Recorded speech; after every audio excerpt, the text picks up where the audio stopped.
فرش التراب يضمني وهو غطاء. تو یہ اب معاملہ آ گیا وطن کو چھوڑنے کا، لہذا ہجرت کی. اب ان قال انی ذاہب الی ربی سیہدین. ٹھیک ہے، تم لوگوں کا حال یہ ہے، میں نے تمہیں ہر طرح سمجھایا، نرم بھی سمجھایا، گرم بھی سمجھایا، تمہارے اوپر ہتھوڑے بھی برسائے اور پھول بھی برسائے، تم کسی طرح ماننے والے نہیں ہو. اب تم میری جان کے دشمن بن گئے ہو تو ٹھیک ہے، پھر میں جاتا ہوں. انی ذاہب الی ربی سیہدین رب ہب لی من الصالحین. ایک دعا اور نکل آئی اس وقت سے، اے اللہ مجھے صالح اولاد عطا فرما. 80 برس سے تجاوز ہو چکی تھی عمر، اولاد نہیں تھی، اور اللہ نے اسماعیل کا تھا بیٹا دے دیا. اب اللہ تعالیٰ نے حکم دیا ہاجرہ اور اپنے اس بیٹے کو لے جاؤ اور جاؤ وہاں بواد غیر ذی زرع،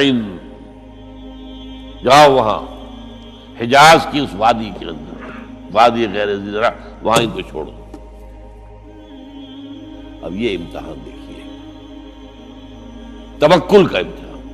حضرت ابراہیم لے آئے، کوئی متنفس نہیں، کوئی گھاس تک پیدا نہیں ہو رہی.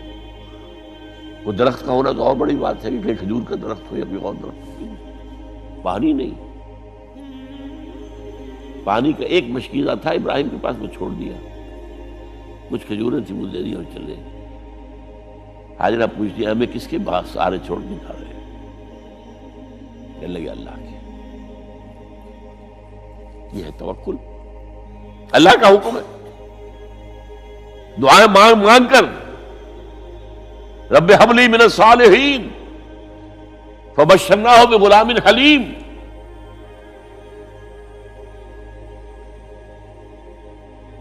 اب وہ بچہ آتے رہتے تھے، چکر لگاتے تھے.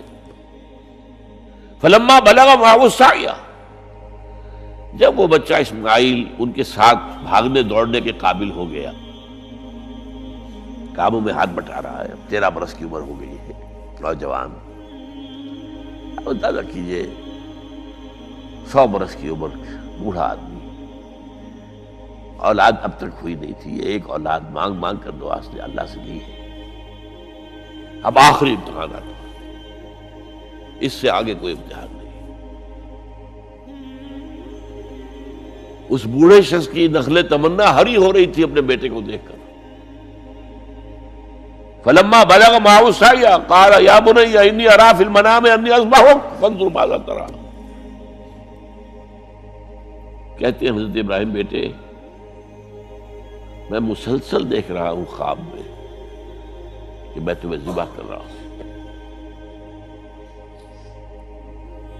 تو دیکھو، غور کرو، تمہاری رائے کیا ہے؟ نبی کا خواب بھی وہی ہوتا ہے،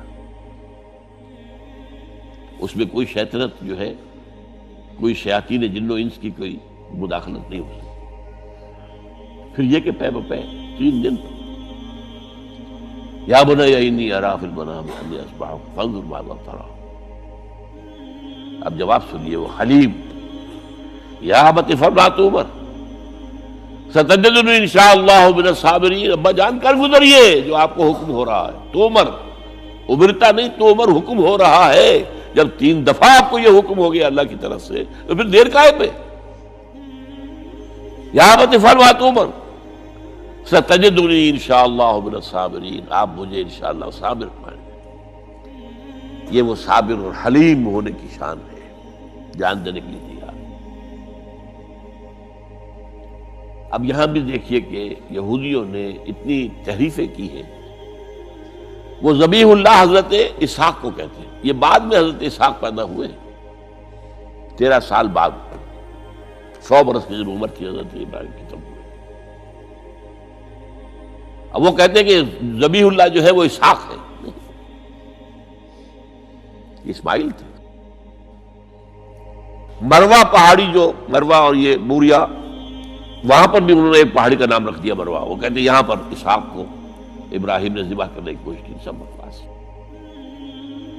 ایک بڑی عمدہ کتاب مولانا فراہی رحمۃ اللہ علیہ کی تھی، عربی، پھر اس کا ترجمہ ہوا، الرأی الصحیح فی من هو الذبیح، عربی میں کتاب تھی کہ ذبیح کون تھا، اسماعیل یا اسحاق، اس کے بارے میں صحیح رائے کیا ہے، یہ اس کتاب کا موضوع ہے۔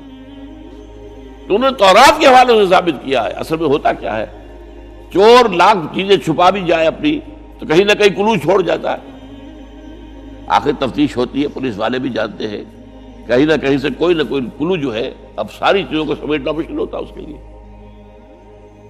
تو اس کے اندر وہاں کلو موجود ہے، اسحاق اس کے اندر تورات کے اندر جس سے ثابت ہوتا ہے، انہوں نے ثابت کیا۔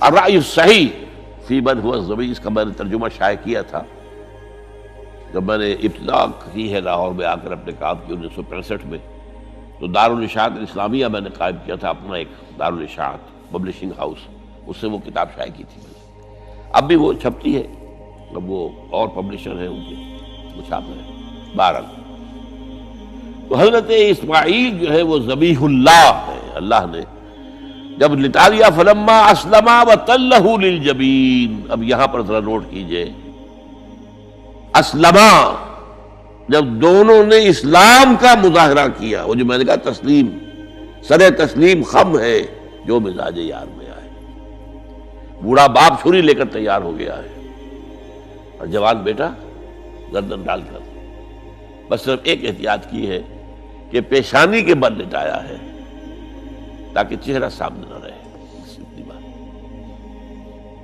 چھری چلاتے ہوئے چہرہ اوندا بولتا اللہ للجبین، پیشانی کے بل انہوں نے لٹا دیا اور پھر چھری چلائی، لیکن اللہ نے پکار کر کہا، یا ابراہیم قد صدقت الرؤیا انا کذالک نجزی المحسنین، اے ابراہیم بس تم نے اپنا خواب پورا کر دیا۔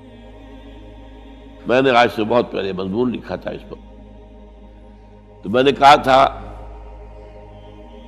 جس کا امتحان لیا جا رہا تھا وہ فیل نہیں ہوا، ممتحن کو بس کرنی پڑی ہے، اللہ کو بس بس بس،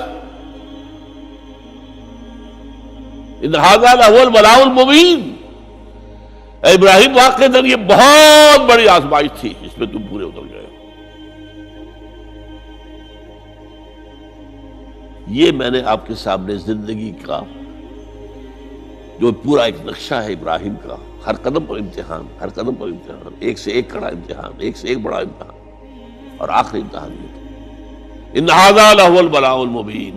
جب ممتحن یہ کہتے بھائی بات تم بہت مشکل، پرچہ واقعی میں نے بہت مشکل سیٹ کیا تھا، کمال ہے تم نے بہت عمدہ حل کیا، تو اس سے بڑی شاباش کیا ہوگی؟ لیکن اس کے ساتھ یہ ہے کہ اب اگلا موضوع آ رہا ہے میرا، جہاں تک تو معاملہ آ گیا، یہ قربانی جو ہے اس کو پھر ہمیشہ کے لیے اب سنت ابراہیم کے طور پر جا باقی رکھا گیا۔ عین اس وقت جنت سے ایک میڑا ان کی جگہ آ گیا،